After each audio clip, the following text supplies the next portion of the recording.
Alright, ladies and gentlemen, welcome to this Q&A of Radio Retro Future. I see some of you are already here. Please let me know if you're there here in the chat. Oh, hello Bess, how are you doing? Thank you for being here. Of course, I still enjoyed our last conversation. We should do that again sometime. And of course, we also have that contest to talk about. So, for what I'm gonna do during the stream, I collected some questions. Some questions might take a little bit longer to answer, some do not. But I think they're interesting conversation starters. And if you have questions in the chat, I will, of course, answer those as well. Good evening, Delph. How are you doing? And, while we're at it, tell us where you people are from. I'm curious to where in the world all the people that are watching this are currently from. Alright. So, I've got some questions here in front of me right now. I'm kind of curious. Let's see. Let's give away some steampunk prizes for new... Yes, we will, Bess. We will do that. So, but for the first topic of tonight, I'm kind of wondering what I should be going for first. Personal questions or other questions. But let's start with the personal, because I got a lot of those, especially on Animo. So I'll start with that. And Edgar the Crow asked me, what did you do before Radio Retro Future? Quite a number of things, actually. I guess my first real hobby was gaming. So I gamed a lot, a little bit too much, unfortunately. So what we did, that kind of stopped when I started doing reenactment. I did 14th century reenactments. I was very active with that. I almost had events every week during the festival period. So that's quite a lot. I did that for about, well, give or take 14 years, of which 12 I did so fanatically. And when I was doing it for about 12 years, I don't know what year that is, I started doing... Someone encouraged me to write. So I started writing. Quite special for me because I'm dyslexic. For those who haven't noticed it yet. And the problem, especially when I was doing history on the university, that was really annoying. That really broke my spirit to try anything literature related. But someone convinced me to pick it up, so I started writing fiction instead. And that motivated me to keep on writing. I don't expect me to ever write a book, or at least not a fiction book. I might do something related to the Steampunk Beginner's Guide, maybe. But I don't have the right question in my mind for that. But yeah, I do enjoy coming up with concepts. That's, I guess, what I'm good at. I come up with big ideas. Not really helpful if you want to write a full-fledged story, but hey, there it is. So what else? So I started writing.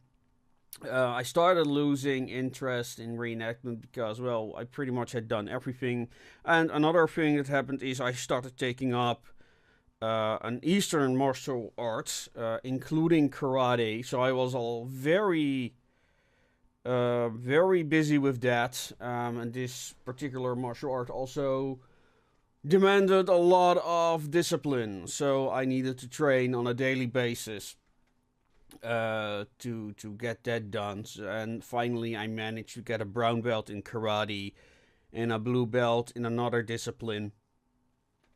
So yeah, that's something I'm really proud of. Something that that discipline helped me a lot get where I am today. You know, to get a lot of self-confidence, because I achieved quite a number of things I'm really proud of, but I can't say I'm able to do today, unfortunately. But yeah, and that's because I started with steampunk when I was doing about 12 years of reenactments. It happened around the same time I started writing. So I picked up that, and I started writing steampunk-esque fantasies, and that's how I started also getting into the steampunk subculture. I was visiting a Militaria convention. Militaria refers to military collectibles. That's called Militaria. And I found this. There's a lot of great stuff there. The convention is called Chennai. It's the place in Belgium where it is. Just miles and miles of only old military stuff and other relics, and it's you don't believe what you're seeing if you've never been there. And then I found this 19th century coat. Like an original gendarmerie jacket, including a picture. You can see it, but that picture is right in between the red boxes in the background. I need to fix the glass that's on there, though. But yeah, you see the officer in that picture wearing that very coat. So that's that's something that kind of got me started. I wanted to wear that, of course, and.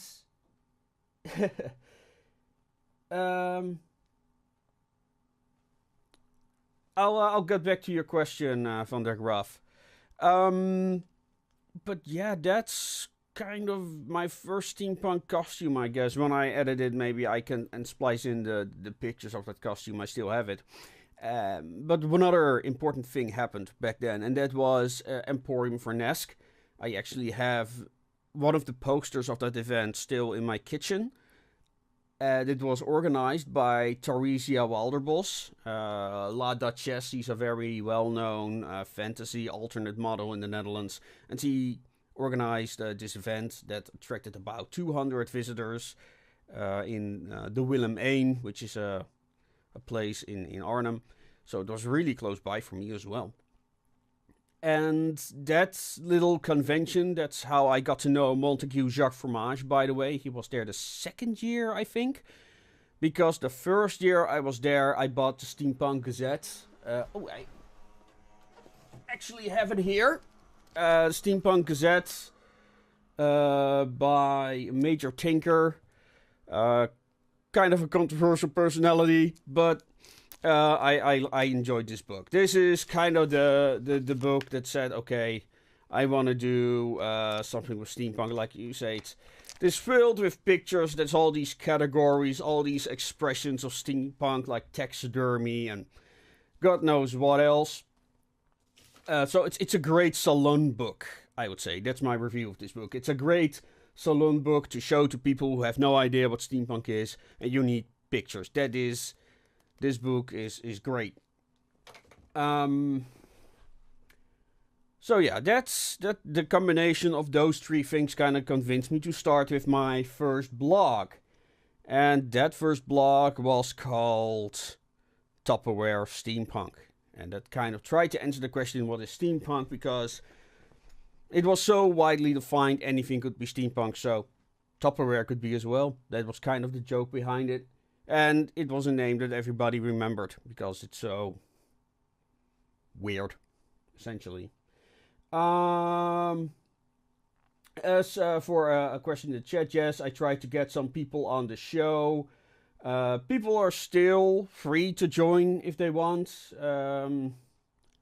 They can, I think the best way to PM me is on Facebook right now. But yeah, I didn't... yeah, I never showed you that book before. It's kind of dated now, I guess. But like I said, it's a picture book. Do I love it? Not really, but it was It is a useful book to have. Would I recommend it? Eh, it kind of. The question is more: do you need it? I guess. Like, is it a good way to get into steampunk? Yeah. Is it a good book about steampunk?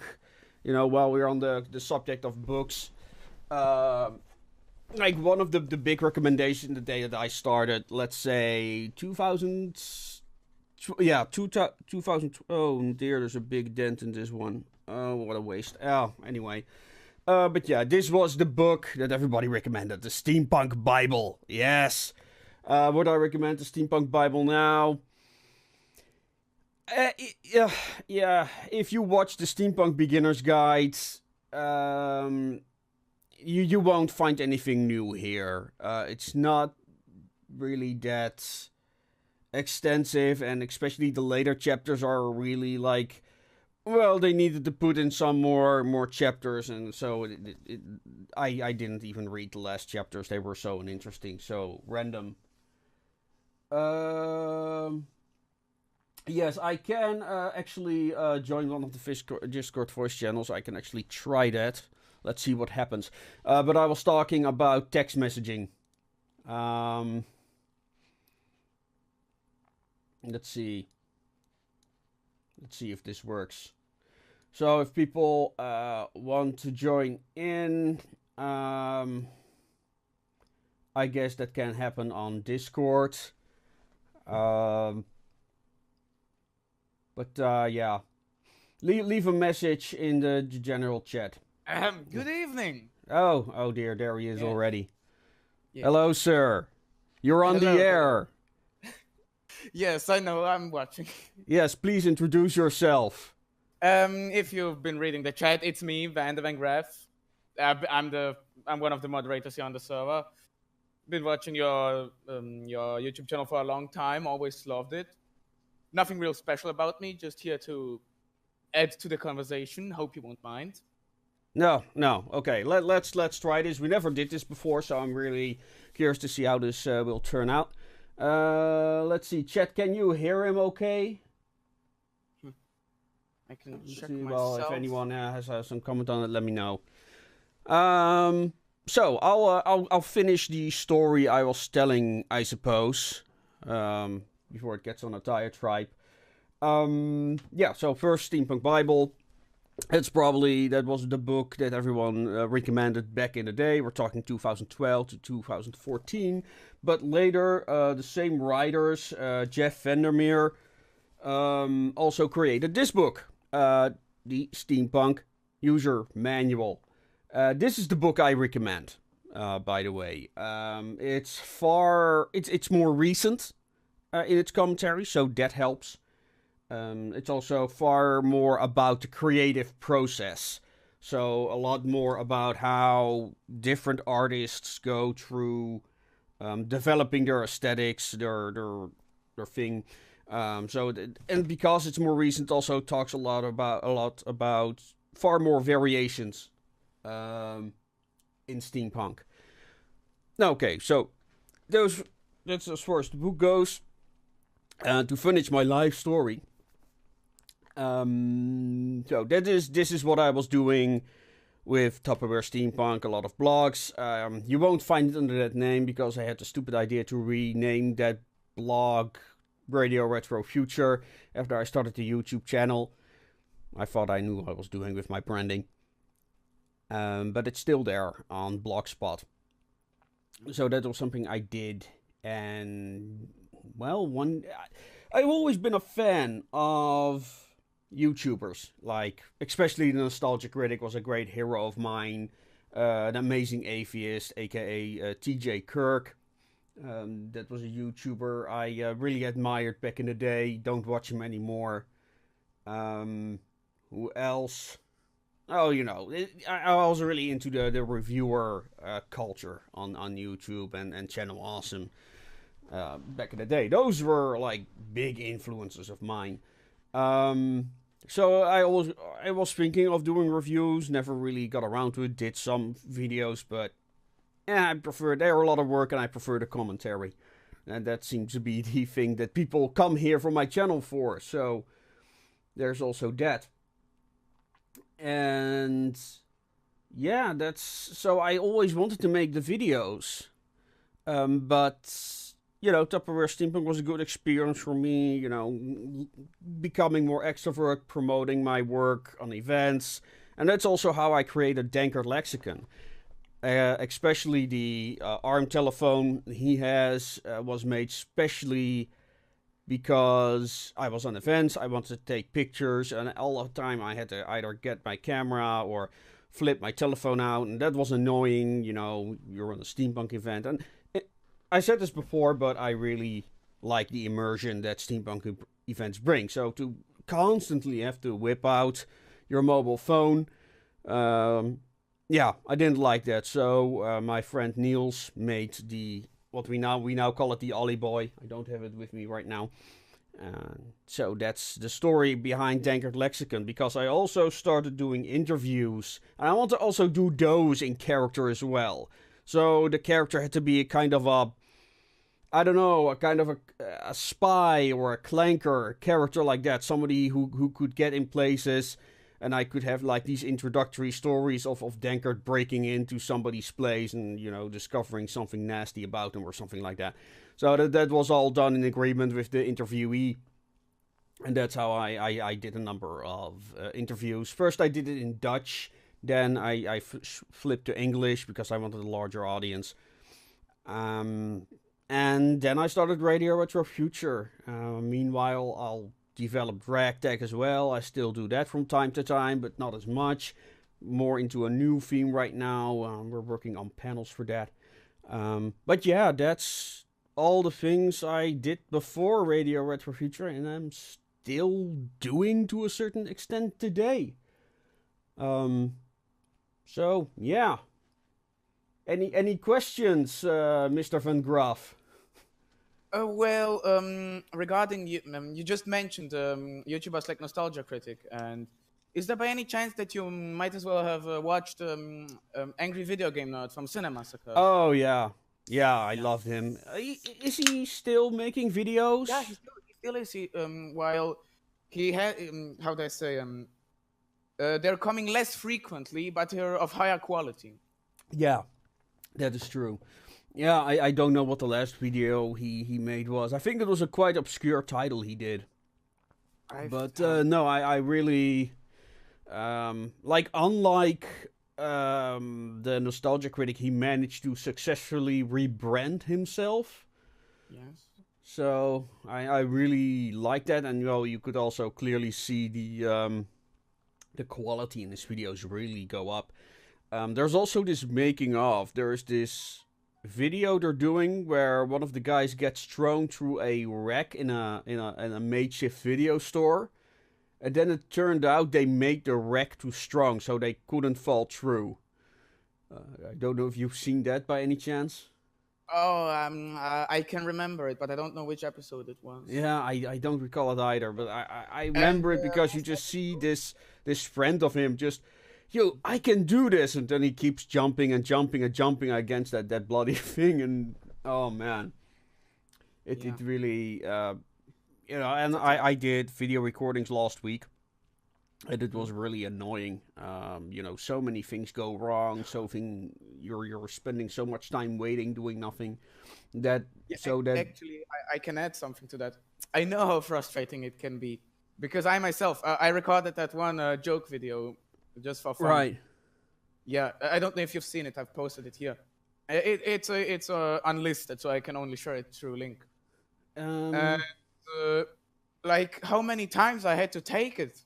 Mm-hmm. I had to watch that there was nobody making background noise. And then I had to watch that I don't swear, even though I'm not going to monetize it. I still, for some reason, just didn't want to. It's a serious problem. It's just very annoying.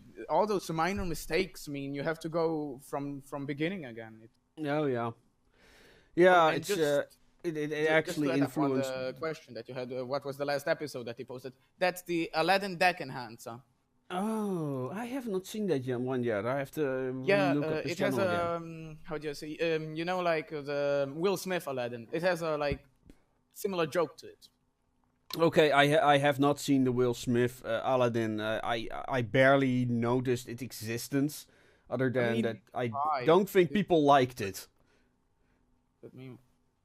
Oh, and just recently the Sonic movie trailer was released. Oh The yeah, Sonic movie is absolute trash. It- Absolute a bloody trash. it's like Like, that why did they Sonic give him trailer those is really lips? like why, just Why?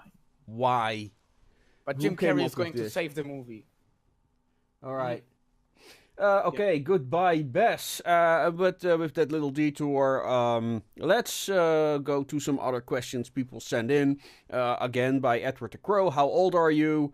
I will be, I must say it correctly in English, 38 this year. Next month, in a month time. Getting old, eh? I'm getting old, yeah. That's I watched the first Teenage Mutant Ninja Turtles. That's what I grew up with. Oh, I remember when I was Yes. little. What did So I watch back then? and I played on Amiga 500. Oh, I was the shit when the Mega Drive 16-bit Mega Drive came out, or maybe you know it as the yeah, Nemesis. I yeah, think it was called yeah. outside of Europe. Yeah. But yeah, that No, I'm in that Europe. I'm in Europe. I'm in Europe. yeah. Then it's called Mega Drive probably. Mm. Other hobbies I have. Well, I still do karate, so that's a different hobby. But You told me once that you have been into medieval stuff, right? yeah, I talked about that earlier. I have 14th century reenactment. I did that for 14 years. And now that Mordhau has come out, the new game, have you seen it? Sorry? Mordhau, that's a new medieval game. Oh, I saw that. I have not seen it, but I did saw the title and was like, okay, there was a game called Wait, I Mordhau can now. send it to you if I just find it somewhere here. Yeah, here it is. Here it is. It's like 24 euros, something like that. Currently, it's on a sale. All right. And this should be it. Is it like what is it called? It's like chivalry. All right. Oh, and also one question: why are you constantly offline on Discord? I'm constantly offline. Yeah, Well, probably because I'm working on stuff. Yeah, but I mean, even when you're online, you just set it to be permanently. It's kind of confusing to not know on the Discord server when you're online. And Oh, maybe I changed my settings for some reason. I'll check that out at some point. All right. So next question by SR. Is that for Senor? I think Senor Pello, creator of Autonomous. What is the first steampunk story ever? Well, the first self-coined steampunk book would be The Difference Engine by William Gibson, and the other guy, his surname is Sterling. It was written by two authors, and that was a reaction to K.W. Jeter's Lotus, a letter to Lotus, in which he coined the term steampunks. But K.W. Jeter was referring to a number of already existing stories written by mostly cyberpunk authors, but they all took place in like old London, like 19th century London. And, you know, this theme became so prevalent, K.W. Jeter said, okay, maybe we should make up a name for this collection of stories. And that's kind of how the term steampunk was born. And then William Gibson took that idea, great, okay, let's constrain it to a kind of cyberpunk in the past. And that's where the difference engine comes in. And I tried reading the book, but I got stuck after the first, not chapter, but the first part of the book. But now I have the audible version, so I intend to listen to that instead. So, and hopefully I'll get through it then. But essentially, the high concept of the difference engine is that the difference engine created by Babbage, he made it working. So the computers exist long before those in our timeline, and essentially, I think at the end of the book they achieve, not really spoilers, but it's there. By the end of the book, he predicted that I've got the word on the tip of my tongue, and now I forgot it. How terrible! All right, I'm sure I'll remember the word later on, and then if it's still relevant, I might come up with it. So, You go. God, so annoying. The singularity. Finally, the singularity. He achieved that the singularity would happen at the beginning of the 21st century. So, yeah. Not relevant to anything, but I needed to get it out of my system. Yeah, I know when that happens, it's just gotta get it out. Yeah. So, yeah, the difference engine, that would be the first of self-coined steampunk story ever. Are there earlier examples? Like alternate cyberpunk histories. Well, I guess the Anumas Gate, the stories K.W. Jeter was referring to begin with. And yeah, before that, it's mostly speculative fiction. So, yeah, there's that. Alright, another question from Animo. Feeling blue. And I thought this was an interesting question. Would I be a poser if I just like the steampunk fashion and don't get into the subculture? I thought it was a particularly interesting question. For those who've seen the Who Killed Steampunk video I did, Eric Fisk referred to what he called fair weather steampunks. And I guess that is what this question kind of refers to. If you're a fair weather steampunk, are you a poser? Well, this person who asked the question admitted, yeah, I just like the fashion. I don't really participate in the subculture. But I think it's a little bit more nuanced than that. Like, there is an online steampunk subculture and there's an offline steampunk subculture. And I participate kind of in both. Some people only participate online. Some people only participate offline on the events and that kind of thing. Steampunk is a real social subculture. I think that's why it grew so effectively and remained so cohesive to begin with. Online, it's a little bit more difficult because, platforms change. Like right now, Facebook is one of the biggest. In the future, that may be another one.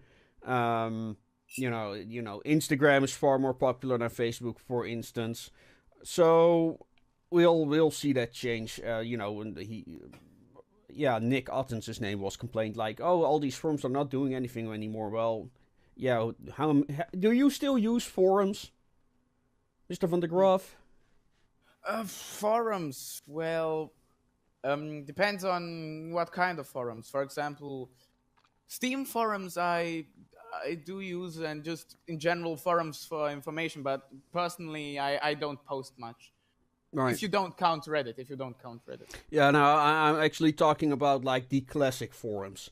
Oh, like the CSS type forums that were popular back in the day, but right now places like Discord do the same effectively. Reddit is of course very popular. I mean that's steampunk. Reddit is filled with stuff. I think there's hourly posts there, so I don't think that's the problem. So this whole steampunk is dead theory never made much sense to me.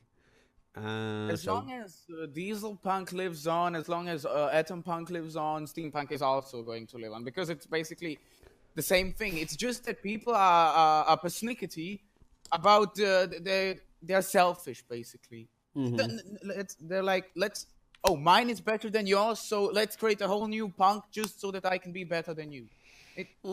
I don't necessarily think it's about feeling better. I do think it's a They're bit overcompensating. fallacious, but I do think there are misunderstandings on what genres are. Like when K.W. Jeter invented the term steampunk, quote unquote invented. I mean, he was actually making a joke on cyberpunk, and ever since, and he was referring to an existing collection of stories. Like those stories were there, and he said, okay, they're so unique from all this other stuff. Like it's alternate history, but with a very unique science fiction twist. Not that's unheard of, but alternate history has the what if question very focused on. Okay, what if these two countries go to war with each other? One question said, what if China and the Soviet Union go to war in the 1950s, 1960s? So that would be alternate history. But if China and Russia would go to war, that would be the Russian version of Fallout. Yeah, kinda. But let's say that steampunk really had the emphasis. I mean, in Gibson's vision, had the emphasis on technological advancement. And of course, there's still gonna be like a lot of gray areas between alternate history and cyberpunk. Like there is, I think it was written by Turtledove, The Guns of the South, where somebody gives the American Southern Army automatic rifles during the American Civil War. So, yeah, that's one of those gray areas. But yeah. So yeah. But back to the poser question. Are you a poser if you just like the fashion? Well, first of all, you're too self-aware. Like when I think of a poser, I think of somebody who pretends to be something that person has no real knowledge of. Like a person who thinks he's a metalhead just because he dresses in black, and you know knows what Metallica is, but doesn't know any of the other, well, less mainstream metal bands, so to speak. You know, that's annoying to have. And a bigger problem with people like that is that they do not bring anything new to the discussion. They don't bring anything new to the genre. So, yeah. But I think the term poser is a very fallacious term. So to say, when you're saying, well, I just like the fashion, I like to wear it from time to time, and I don't know, like to take pictures of myself and put them on the internet. And I don't feel that's posing as long you are self-aware enough. To me, being a poser is more a state of mind, I suppose. What are your thoughts, dear guest? Well, just like you said, posers are usually not self-aware. Yeah. They most of the time they have no idea what's happening in the genre or just generally in the community. They don't bring up anything. They're just there. I mean, they don't really drag down the community. But they can also have negative effects if there's a multitude of them. There's just these tons of people that have no idea about what we're talking, but still want to participate in it. Yeah, that can be annoying. That can be real annoying. When somebody, when you're having a deep conversation, all of a sudden somebody starts to ask, well, I guess really basic questions, or makes remarks. You're like, not deeper, but more complicated questions. It's all right. But if you for example, if we're talking about steampunk and we're having a discussion about it, and somebody asks, well, what is steampunk? I mean, you can see where that can be a problem. Yeah. Well, one of the things, I guess, what what bothers me about the fair weather steampunks, as Eric calls them. And I totally get where he comes from, and I totally know people who are like that, especially people who are more from the typical cosplay community, so to speak. Yes. Like, they are convention people. They go to the convention in costume, they have their pictures taken, and then they go to the next convention. You just reminded me of this. Like, it's the same thing with posers. But this is an interesting thing. I've noticed in the cosplay posers, those things usually happen more with women. I think you might guess why. Yeah, I can imagine that. Twitch thoughts basically said. Oh, well, women are attracted to different things, like, when Like, it's you're okay if a looking woman at... likes that stuff. I mean, that's no problem. But if you're just doing it for the money to earn a donations on Oh, Twitch, you're talking about those. Yeah. oh yeah, those. Yeah, that people that are sometimes reach privileged. exploitative levels. Yes. That's absolutely true. Like, I'm fine with it. But Like, yeah, I totally get where people are coming from who find it just purely exploitative. For example, this happened some time ago. Yeah, women- are you referring to that person that within the Magic the Gathering community? Are you talking about that one? No. This was just generally happening on Twitch. The girl was streaming. Yeah. She was. I'm kidding you not, topless, no bra, nothing. She was doing body. Yeah. That's against Twitter's. Yeah, but they allowed it. She's still doing it till this day. They fucking allowed it. Wow. She didn't get any strike, nothing. That's but a guy. That's look, a guy- weird. yeah, That's but a just guy plain weird. took his shirt off. Some guy just took his shirt off for 5 seconds to change. Gets a 5-day ban. Yeah.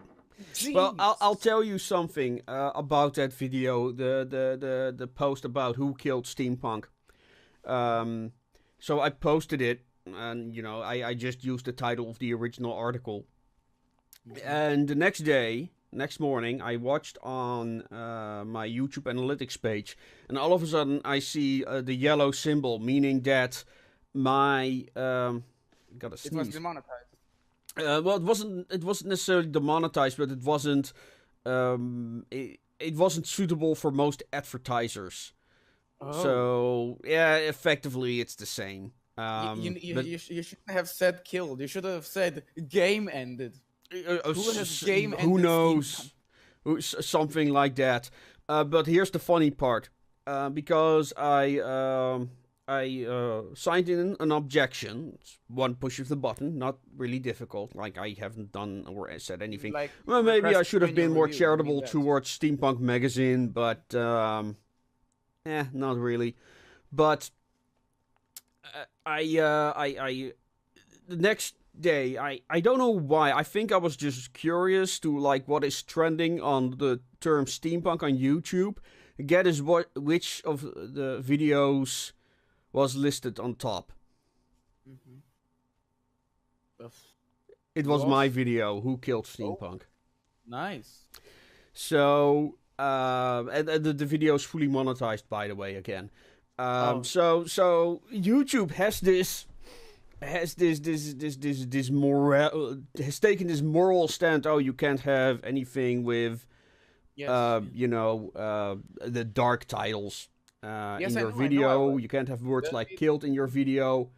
I'm pretty sure if I would have put my video on not unlisted and would have just posted it normally, it would have gotten demonetized anyway. Yeah, exactly. It's called pure cancer. Yeah, exactly. But to finish this, and then I want to move on to the chat. The video now is listed. They said, okay, it's okay, and now all of a sudden it has a provocative title. Now it's high up in the numbers, so it's very hypocritical. But yeah, this happens all the time, by the way, on YouTube. So I know that YouTube is one of the least worst offenders regarding this. That's the annoying part, but it's still pretty bad. But let's see what's happening in the chat. Do you have any interest in Bartitsu. Bartitsu? Yeah. Oh, I googled that firm just a moment ago. I know what it is. I know what it is. It's this. It's essentially a martial arts with canes. I can't say that it particularly interests me.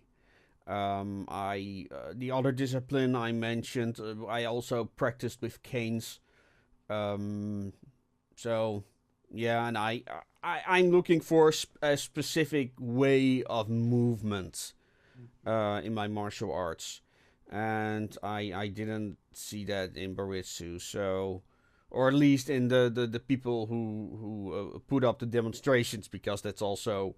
Are there actually people in over there in the Netherlands that teach Batitsu? Is that actually a thing? There has been somebody who has given workshops, but I don't know if he's from England or the Netherlands. I could look it up at some point, but yeah, like I said, it never really interested me, so I never delved into it. Like, especially in the last 10 years, there's this large influx of especially Western martial arts, especially in the wake of when reenactment started growing big. There were all these medieval fencing schools. They're still there, a lot of them anyway. So yeah, but there were other flavors of martial arts getting more attention, and Baritsu is like this kind of crossbreed between Western and Eastern. So yeah, I there mean, it goes. it seems to me like one of those joke martial arts. Well, it was actually practiced. There are actually manuals that give you tips on how to defend yourself with items on hand. I wouldn't say they're good. They're like particular moves that can only be done under really specific circumstances, or if you're really practiced. So I wouldn't say they're reliable. You needed something that is reliable and can be done at any time. That's a problem with a lot of self-defense classes. Like they're teaching people things that are just outright irresponsible. There's this one martial art, I still remember it. It's called the Russian slap.